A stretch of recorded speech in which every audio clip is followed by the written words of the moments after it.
it's Stewart A. Swerdlow for Expansions.com, and this is the very last week in May 2012, and we're getting ready for the summer season in the Northern Hemisphere, and it looks like it's going to be a hot one, at least for a bit of time.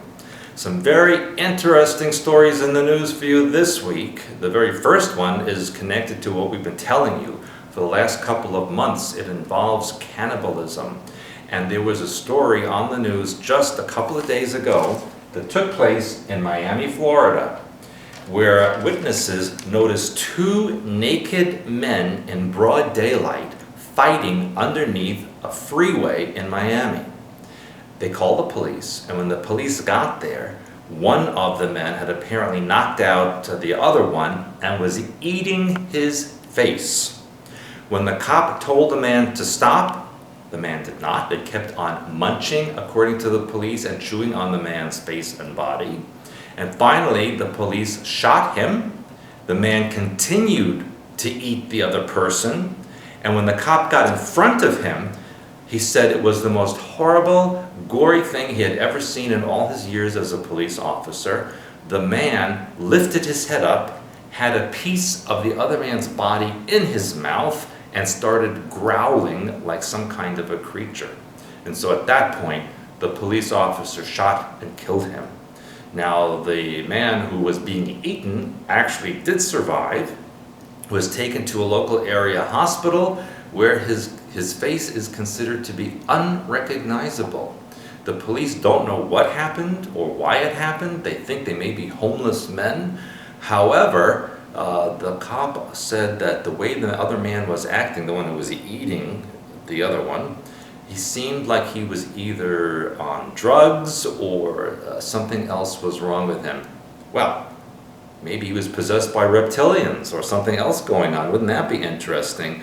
Because there was no identification, no clothing, no one knows who they are, why they were fighting, but they know that he was trying to eat the other one. That's a very strange story. We'll get more on that and get back to you. In another story, which is related to Europe, you remember last week the earthquake in Italy that killed 7 people, which was located near Modena and Bologna.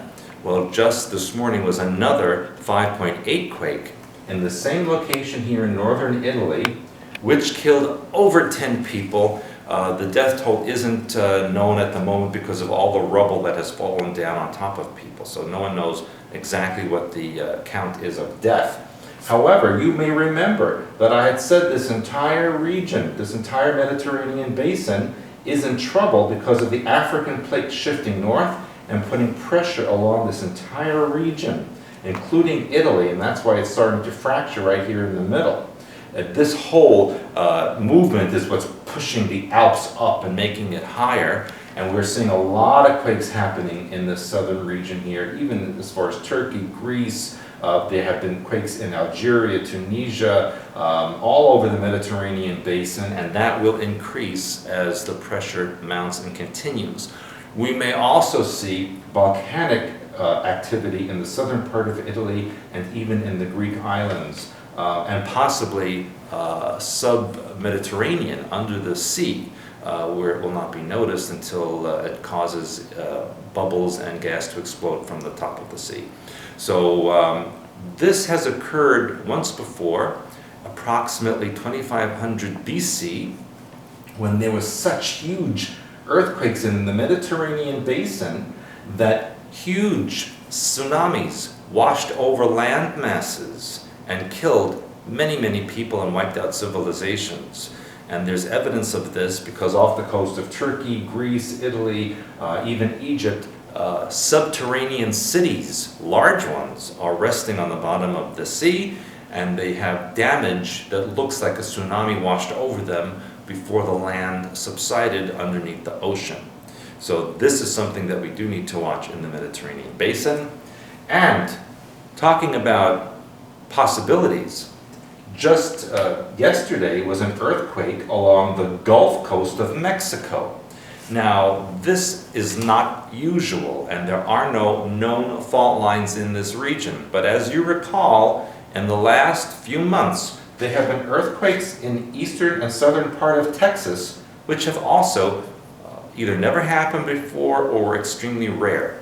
So now that we know that the Gulf of Mexico, or the bottom of the Gulf of Mexico, has been so weakened and fractured by what happened with the BP oil spill 2 years ago, that now all of this is starting to fracture, and we are going to see larger earthquakes occur both in the Gulf and around the Gulf in the next few years. And of course, people living in the coastal areas of Mexico, Texas, Louisiana, Florida, Alabama, Mississippi, you need to be aware that hurricanes aren't the only danger that you have right now. You could have tsunamis and earthquakes at any moment. So keep that in mind, those of you who live in that region. Speaking about more water, guess what they found off the coast of California? Radiation was found in tuna that had migrated from off the coast of Japan.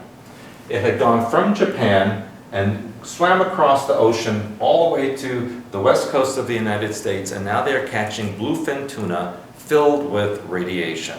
So as I have warned you, do not eat any fish from the northern Pacific Ocean. Do not eat any fish from the Gulf of Mexico. They are contaminated and you will get very sick and lead to other things. Do not eat seafood from those regions. In another very interesting story, and you'll see this on the links that will be attached to this podcast, the Pope's butler in the Vatican has been arrested because he was found with very sensitive documents that he has taken from the Pope's personal files.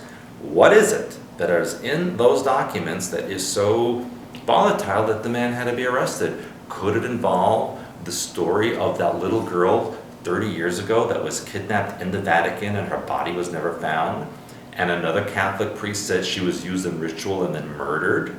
Could those papers be related to that? Or could they be related to the financial improprieties that the Vatican has committed over many decades? Either way, the Pope's #1 man, the man who dresses the Pope and rides with him in the Pope-mobile, has been arrested. So we will keep you updated on that bit of information. And remember the movie Wag the Dog, or something like that, where stories by the news are manufactured for public consumption?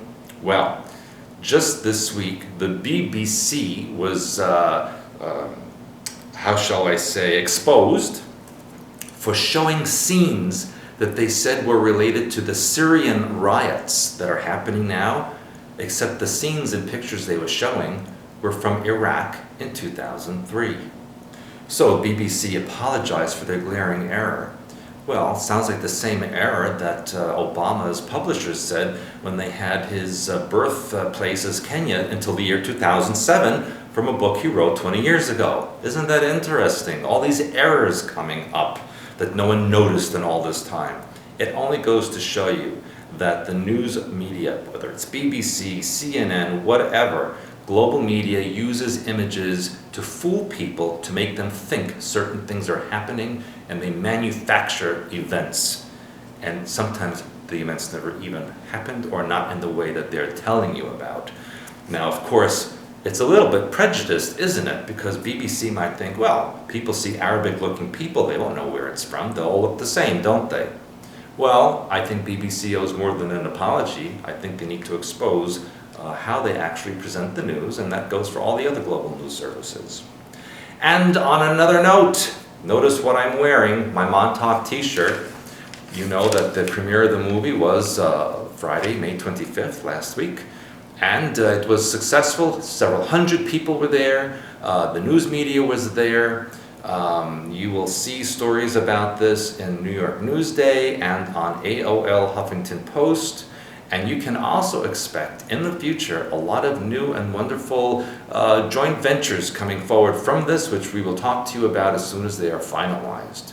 And next week I am off to Amsterdam and then to Cape Town, South Africa, where I will be presenting the international premiere of the Montauk Chronicles movie, as well as seminars and speaking at the festivals in Cape Town. Please go to expansions.com for more information on this, and also put in your calendar to come to my August intensive, August 1 through 5, 2012, here in St. Joseph. It will be an amazing experience. The details are on expansions.com. So until next time, and I will be away for a bit of time, so you'll have other people doing the podcast, and it will be fantastic. So please keep tuning in. This is Stewart Swerdlow signing off for expansions.com.